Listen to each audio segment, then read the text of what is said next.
Hello नमस्कार। तो कैसे हो आप सभी। स्वागत है आप सबका आपके अपने YouTube channel him study group में।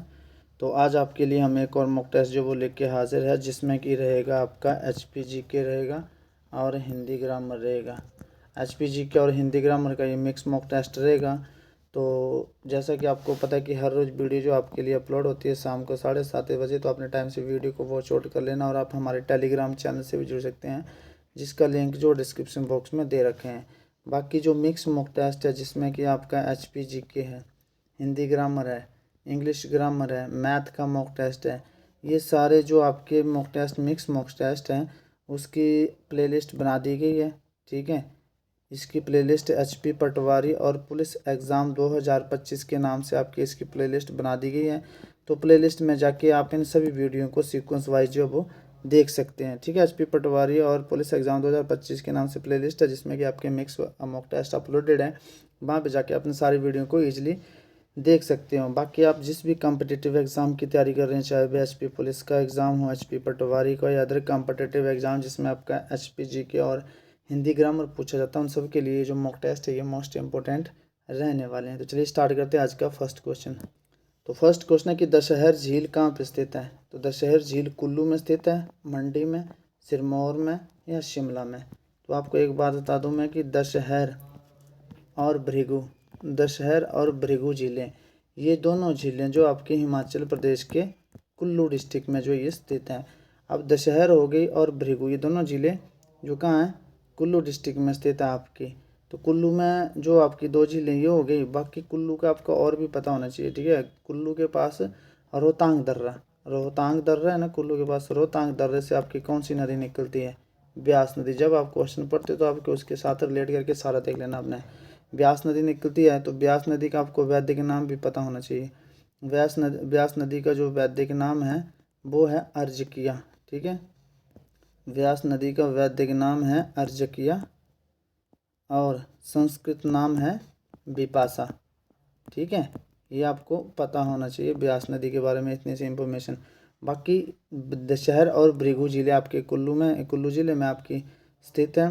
बाकी जो मानतलाई झील है, मानतलाई झील, वो भी आपकी कुल्लू ज़िले में स्थित है। मानतलाई झील ये भी आपकी कुल्लू डिस्ट्रिक्ट में जो है ये स्थित है। मानतलाई झील होगी आपकी कुल्लू डिस्ट्रिक्ट में। बाकी आपके कुल्लू ज़िले के जो आपके वाइल्ड लाइफ सेंचुरी है वो भी आपके पता होना चाहिए साथ साथ में। कुल्लू की जानकारी यहाँ से लेते थोड़ी सी हम। तो क्यास हो गया, कंवर हो गई, कोखन हो गया। ठीक है, कोखन, क्यास, कंवर, कोखन, सैंज, ठीक है, तीर्थन। ठीक है, ये सारा आपका मनाली, ये सारी वाइल्ड लाइफ सेंचुरी आपकी कुल्लू डिस्ट्रिक्ट में जो ये स्थित है। ठीक है, मोटी मोटी जानकारी होगी कुल्लू के बारे में। कुल्लू में आपकी 2-3 झीलें आ गई। ठीक है, कौन सी, भृगु, दशहर और मानतलाई। ठीक है, और आपका फिर कोखन, क्यास, तीर्थन, मनाली, सैंज, इसकी वाइल्ड लाइफ सेंचुरी होगी जो इम्पोर्टेंट है। और यहाँ से रोहतांग पर्वत के पास से ब्यास नदी निकलती है। ब्यास नदी का वैदिक नाम अर्जकिया और संस्कृत नाम विपाशा है। तो ये जो ऊपर से जानकारी होती है मोटी मोटी, वो आपको पता होना चाहिए। अगर हम ऑप्शन पढ़ रहे तो कुल्लू में क्या क्या वो भी आपको पता होना चाहिए। तो दशहर और भृगु झील आपके कुल्लू डिस्ट्रिक्ट में जो ये स्थित है। चलते हैं नेक्स्ट क्वेश्चन की ओर। सूरजताल झील हिमाचल प्रदेश के किस जिले में स्थित है। तो कुल्लू में, लाहौल स्पीति में है, सिरमौर में है, शिमला में है। तो आपको पता है कि सूरजताल, ठीक है, एक तो होगी सूरजताल और दूसरी आपकी चंद्रताल। ये दोनों झीलें कहाँ पर स्थित है आपकी, ये दोनों झीलें आपकी लाहौल स्पीति में। ठीक है, पहली इंफॉर्मेशन तो ये होगी। अब लाहौल स्पीति से अपनी नदी कौन सी बहती है, चिनाब नदी निकलती है। ठीक है, चिनाब नदी कैसे बनती है, चंद्रा और भागा घाटी से, चंद्रा और भागा घाटी से मिलकर दो नदियाँ निकल, चंद्रा और भागा घाटी से पानी निकलता है, नदी निकलता है, उनसे मिलकर जो वो चिनाब नदी का निर्माण होता है। चंद्रा और भागा ये चिनाब नदी का निर्माण करती है। कहाँ पे मिलती है आपस में, तांदी में। ठीक है, तांदी में किसका अंतिम संस्कार हुआ था, द्रौपदी का। ठीक है, द्रौपदी का अंतिम संस्कार हुआ था तांदी में। चंद्रा और भागा नदियाँ आपस में मिलती है तांदी में आपका द्रौपदी का अंतिम संस्कार हुआ था। अब चिनाब नदी का आपको और क्या पता होना चाहिए, चिनाब नदी का वैदिक नाम पूछा जाता है। तो चिनाब नदी का वैदिक नाम अश्कनी है और संस्कृत नाम इसका हो जाएगा चंद्रभागा।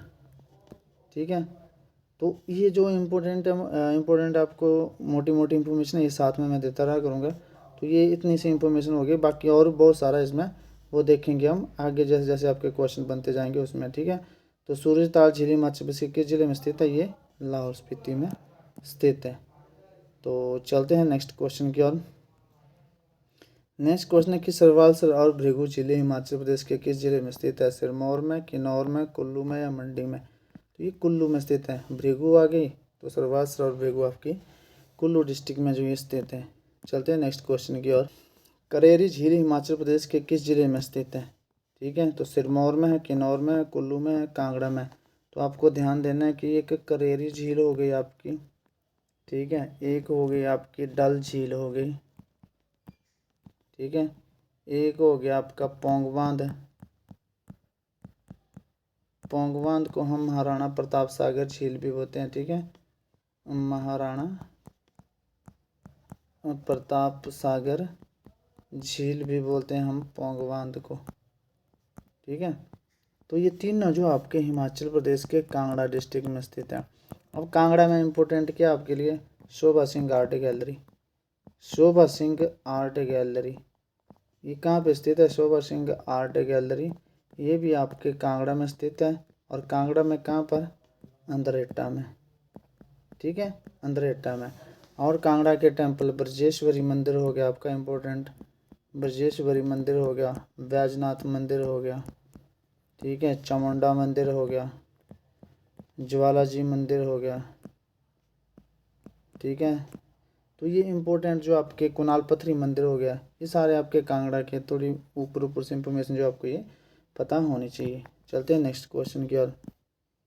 नेक्स्ट क्वेश्चन आपका कि कालासर झील हिमाचल प्रदेश के किस जिले में स्थित है? तो अब बोलते हैं कि कालासर झील जो हिमाचल प्रदेश के किस जिले में स्थित है? तो कुल्लू में है, मंडी में है, बिलासपुर में या कांगड़ा में है? तो आप ध्यान रखेंगे कालासर हो गया, ठीक है, कुंत भयोग हो गई एक, कालासर हो गई, कुंत भयोग हो गई आपकी, ठीक है, रिवालसर हो गई, रिवालसर से सबको याद आ गया होगा, रिवालसर हो गई तो फेमस आपकी पराशर हो गई। ये झीलें इंपॉर्टेंट है, ये मंडी डिस्ट्रिक्ट में स्थित है, ठीक है। अब मंडी डिस्ट्रिक्ट में जो इम्पोर्टेंट आपकी वाइल्ड लाइफ सेंचुरी है, शिकारी देवी वाइल्ड लाइफ सेंचुरी होगी, ठीक है, शिकारी देवी वाइल्ड लाइफ सेंचुरी होगी, बांदली वन्य जीव अभयारण्य हो गया और नरगू वन्य जीव अभयारण्य, ये जो आपके ये मंडी डिस्ट्रिक्ट में जो ये स्थित है। चलते हैं नेक्स्ट क्वेश्चन की ओर। नेक्स्ट क्वेश्चन है कि बिजली महादेव का मंदिर किस जिले में स्थित है? कुल्लू में, मंडी में, बिलासपुर में या कांगड़ा में? तो आपको पता है कि बिजली महादेव का मंदिर, बिजली महादेव का मंदिर जो आपके ये कुल्लू डिस्ट्रिक्ट में स्थित है। एक श्रीखंड शिखर है, श्रीखंड पर्वत चोटी, श्रीखंड पर्वत चोटी ये भी आप कुल्लू जिले में स्थित है।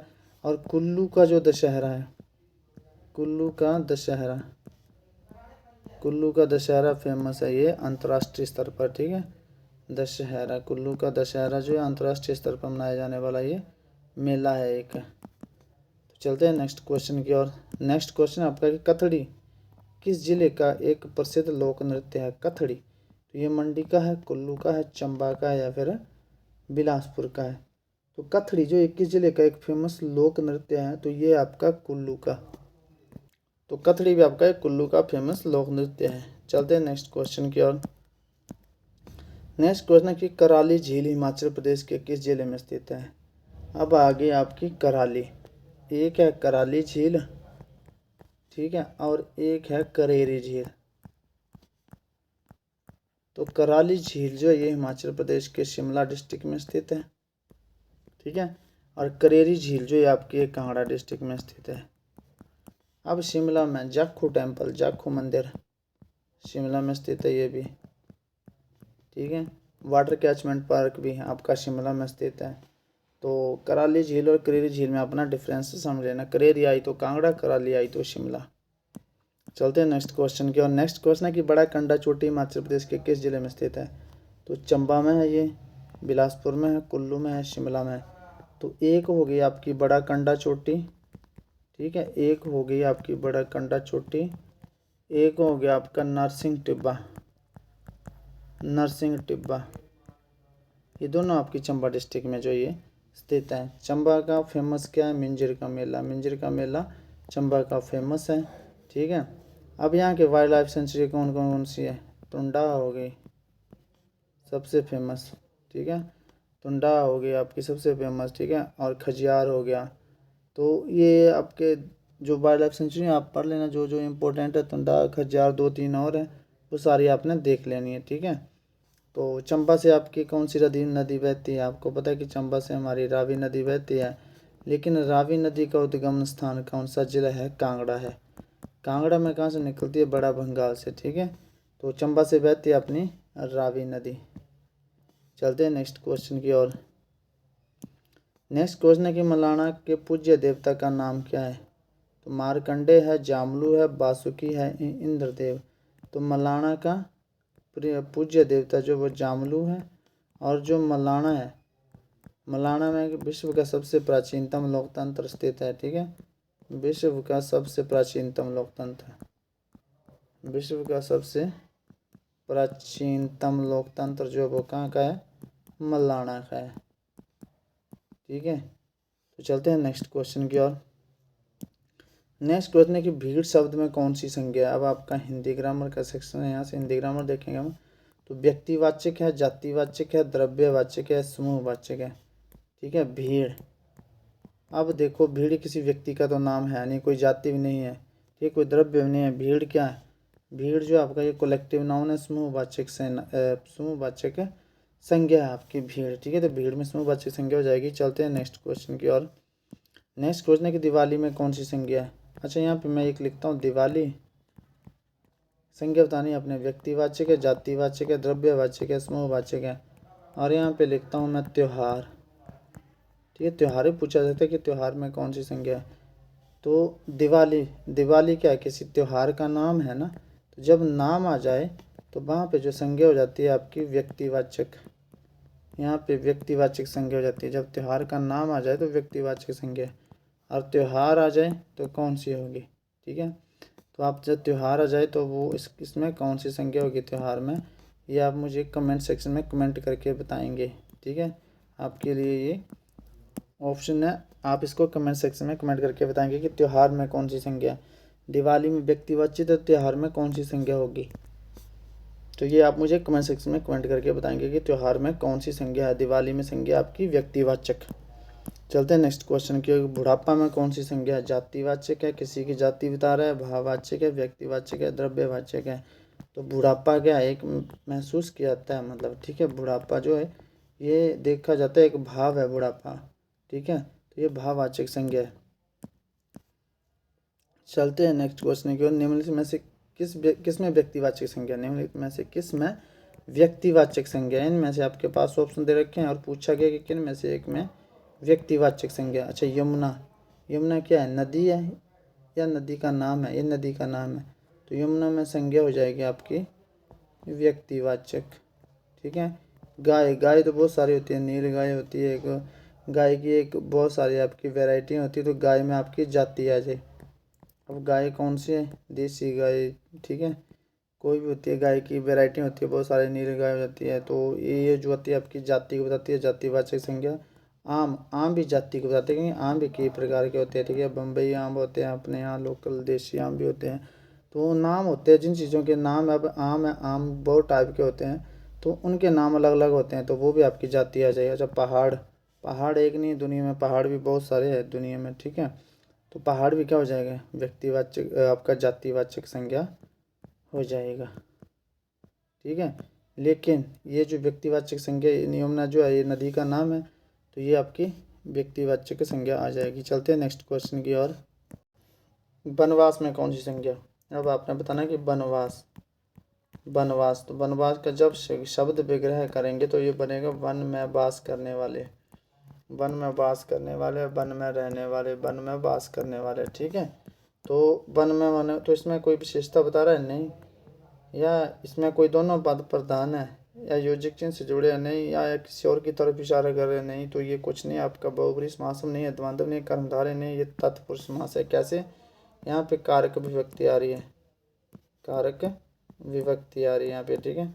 वन में वास करने वाले, कर्ता ने कर्म को कर्ण से संप्रदान को के लिए अधिकरण मैं पर, मैं भी व्यक्ति आ गई, कारक भी व्यक्ति आ गई, तो इसमें तत्पुरुष समास हो जाएगा आपका वनवास में। तो ये था आपका आज का सेशन। आई होप आपको सेशन पसंद आया होगा। तो मिलते हैं नेक्स्ट सेशन में, तब तक के लिए जय हिंद जय भारत। इसमें 15 क्वेश्चन है, 15 में से आउट ऑफ आपका स्कोर जो कमेंट सेक्शन में कमेंट करके जरूर बताएंगे। तो मिलते हैं नेक्स्ट सेशन में।